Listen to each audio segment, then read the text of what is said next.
আজকে কাকিমণি তারা বাড়িতে বসুমতীর ভাত দেওয়া হইব। এই পূজাটা সবাই থাকে না নিয়মে, আমার শ্বশুর বাড়িতেও নাই নিয়মটা। এই বছর যেহেতু অম্বুবাচীর সময় আমি বাবার বাড়িতে আসছিলাম, তো কাকিমণি আমারে কইছিল একটু হেল্প করে দেওয়ানোর লাগে। আমি এদিকে বয়া বয়া দেখতেছি কাকিমণি কেমনে করতেছে। তো মা এদিকে ফল কেটে রেডি করে দিছে, কাকিমণিও ভাত পাইরা একটার পর একটা সবজি দিয়ে সব রেডি করে লাইছে। সব রেডি করে লাস্টে দিয়ে দিছে পায়েস। পায়েসটা খুবই স্বাদ হয়, তিল দিয়া করা হয় পায়েসটা, আমার কাছে খুব ভালো লাগে।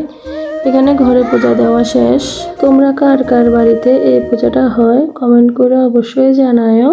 এখান থেকে এবার একটা কলা পাতা নিয়ে দিয়া দিব বাইরে। ওইখানে আগে থেকে জায়গাটা লেপা রাখছিল, এখানে ধূপ দিয়া সবকিছু দিয়া এখানে পূজা দেওয়া হইব।